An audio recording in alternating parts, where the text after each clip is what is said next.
नमस्ते दोस्तों। आज के वीडियो में हम श्री हरिवंश पुराण विष्णु पर्व के 46वें अध्याय का श्रवण करेंगे, जिसके अंतर्गत बलदेव द्वारा ब्रज का दौरा करने का वर्णन किया गया है। आइए जानते हैं इसके बारे में विस्तार से। वैशंपायन ने कहा, इस प्रकार कुछ दिन बीत जाने के बाद बलराम गोपों के साथ अपनी मित्रता को याद करते हुए कृष्ण की सहमति से अकेले ही ब्रज चले गए। सुंदर जंगली पोशाक पहनकर और शत्रुओं के हत्यारे ब्रज कृष्ण के बड़े भाई के पास तेजी से प्रवेश करते हुए उन्होंने सबसे पहले उनके आकर्षण और विस्तृत जंगल को देखा, जिसका आनंद उन्होंने पहले भी लिया था। तत्पश्चात आय और आचरण के अनुरूप अपने मधुर व्यवहार से गोपों को प्रसन्न करके उन्होंने ग्वाल बालों के साथ अनेक प्रकार की मनमोहक बातें की। तब वृद्ध ग्वाल बालों ने खिलाड़ियों में श्रेष्ठ बलराम से, जो अभी अभी दूसरे नगर से लौटे थे, मीठे शब्दों में कहा, हे विशाल भुजाओं वाले, हे यदु के वंशज, आपका स्वागत है। आज आपको देखकर हमें बहुत प्रसन्नता हुई है। हे वीर, आप शत्रुओं के लिए भयानक हैं और तीनों लोकों में विख्यात हैं। हमें आपकी ब्रज में वापसी से प्रसन्नता हुई है। हे वीर, हे यदु के वंशज, हम आपसे सुरक्षा के पात्र हैं। प्राणी अपने मूल स्थान के प्रति लगाव रखते हैं। हे शुद्ध मुख वाले, हम आपके आने की अभिलाषा नहीं किए थे, लेकिन आपने आकर हमें दर्शन दिया। अब हमें देवताओं के आदर के योग्य ठहराया गया है। आपके सौभाग्य और आपकी ही महानता से वीर कंस मारा गया और उग्रसेन को राजा के रूप में स्थापित किया। हमने समुद्र में तिमि जैसे पंचजन के साथ आपकी मुठभेड़, उसके विनाश और गोमंत पर जरासंध और अन्य क्षत्रियों के साथ आपके युद्ध के बारे में सुना है। हमने भरत की मृत्यु, जरासंध की हार और उस महान युद्ध में हथियारों के अवतरण के बारे में भी सुना है। हे वीर, हमने यह भी सुना है कि करावीरा नामक आकर्षण नगर में राजा शिंगला को मारकर आपने उसके पुत्र को सिंहासन पर बिठाया और प्रजा को सांत्वना दी। मथुरा नगरी में आपके प्रवेश का वर्णन देवताओं द्वारा भी किए जाने योग्य नहीं है। इसके आपके द्वारा पृथ्वी पर स्थापित की गई है और सभी राजाओं को अधीन कर दिया गया है। आपके यहाँ आगमन से हम अपने मित्रों सहित पहले की तरह प्रसन्न, आनंदित और अति प्रसन्न हुए हैं। तो राम ने अपने चारों ओर खड़े सभी गोपों को उत्तर देते हुए कहा, आप यादों से भी अधिक हमारे अच्छे मित्र हैं। हमारा पालन पोषण आपके द्वारा हुआ और हमने अपना बचपन यही खेल कूद में बिताया। हमने आपके यहाँ भोजन किया और गायों को चराया। आप सब हमारे पक्के मित्र हैं। जब हला युद्ध ने गोपों के बीच ये शब्द कहे तो उनके स्त्रियों के मुख पर प्रसन्नता के चिन्ह दिखाई देने लगे। तत्पश्चात वन में जाकर परम बलशाली बलराम, जो आत्मा के ज्ञान से परिचित थे, गोप स्त्रियों के साथ वहां क्रीड़ा करने लगे। उस समय और स्थान के ज्ञान से परिचित ग्वाल बाल उनके पास वारुणी मदिरा लेकर आए। हल्के बादल के समान राम ने अपने मित्रों के साथ वन में वह मदिरा पी ली। इसके बाद गौ ग्वाले उनके लिए विविध प्रकार के सुंदर वन फूल, मांस, मीठा रस और पूर्ण खिले हुए कमल और कुमुदनी लेकर आए।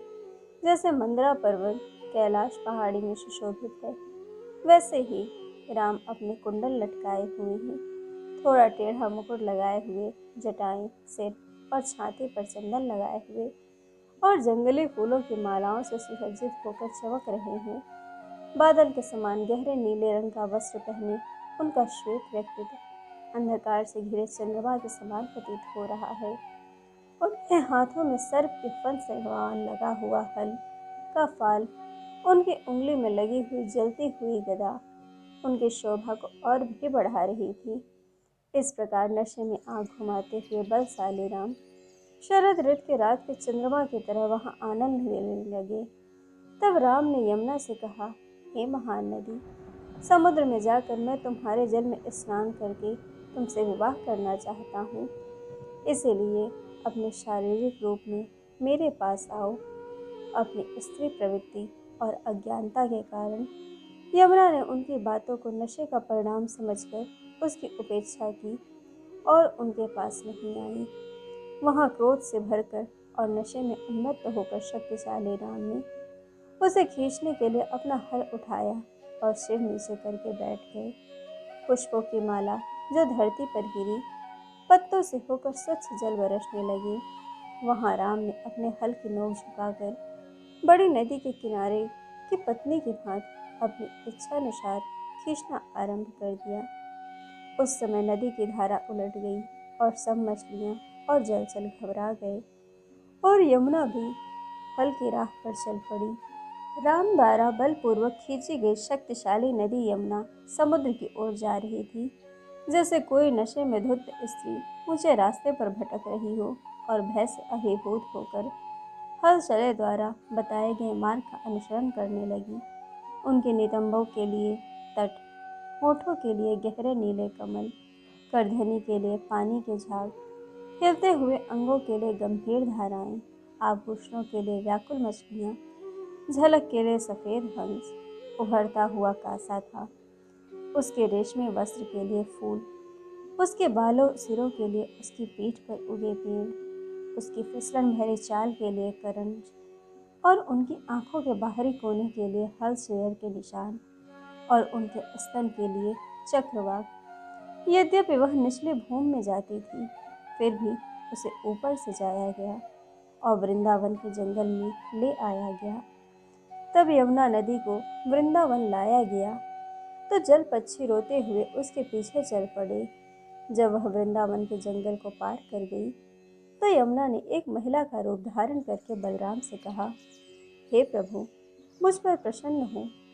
मैं आपके इन प्रतिकूल कार्यों से बहुत भयभीत हो गई हूँ। देखिए, मेरा यह जलमय रूप बदल गया है। हे विशाल बाहु, हे रोहिणी के पुत्र, आपने मुझे मेरे ही मार्ग से खींच लिया है, इसीलिए मैं नदियों के बीच में अपवित्र हो गई हूँ। जब मैं समुद्र के पास जाऊंगी तब अन्य नदियाँ जो मेरे साथ सहपत्नी हैं अपने मार्ग पर गर्व करते हुए अपनी झाग के साथ मुझे देखकर मुस्कुराएंगी और मुझे एक अशुद्ध नदी कहेंगी। मुझ पर कृपा कीजिए, हे वीर, मैं आपसे विनती करती हूँ। हे बड़े भाई कृष्ण की, हे देवगणों में अग्रणी, आप हृदय से प्रसन्न हो। मुझे आपके हथियारों से यह घसीटा गया है, क्या आप अपना क्रोध शांत करते हैं? समुद्र की पत्नी यमुना को शराब के नशे में धुत हलधारक ने अपने चरणों में गिरता देख कहा, हे गोरी भौहों वाली सुंदर यमुना, हे समुद्र से मिलने की चाह रखने वाली शुभ युवती, मैं तुम्हें आज्ञा देता हूँ कि तुम मेरे हल द्वारा बताए गए मार्ग का अनुसरण करो और इस प्रांत को सींचो। आप शांत रहें, हे महान व्यक्ति, और आप अपनी इच्छानुसार आगे बढ़ें। जब तक यह संसार रहेगा तब तक मेरी महिमा फलती फूलती रहेगी। समुद्र के वेग को देखकर ब्रज के सभी निवासियों ने बलराम को शाबाश कहा और उन्हें दंडवत किया।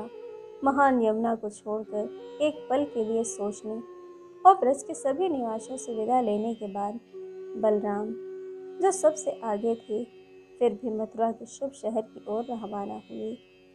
मथुरा की मरम्मत करते समय बलराम ने ब्रह्मांड के शाश्वत सार मधु के हत्यारे को अपने ही घर में तैनात देखा। जंगली वेश में और ताजे जंगली फूलों की मालाओं से अपना सीना ढककर उसने उसे गले लगा लिया। हलधारक को देखकर राम वहां पहुंचे। गोविंद भी तुरंत उठे और उन्हें आसन दिया। बलराम के आसन ग्रहण करने के बाद जरासंध ने मीठे शब्दों में उनसे अपने ब्रज मित्रों और गायों की कुशल क्षेम पूछी। तब बलराम ने अपने भाई के मीठे शब्दों में उत्तर देते हुए कहा, हे कृष्ण, आप जिनकी कुशल क्षेम पूछते हैं वे सभी ठीक हैं। इसके बाद बलराम और केशव ने वासुदेव की उपस्थिति में विभिन्न प्राचीन और लाभदायक विषयों पर बातचीत की। तो दोस्तों, इस प्रकार श्री हरिवंश पुराण विष्णु पर्व का 46वां अध्याय पूर्ण हुआ।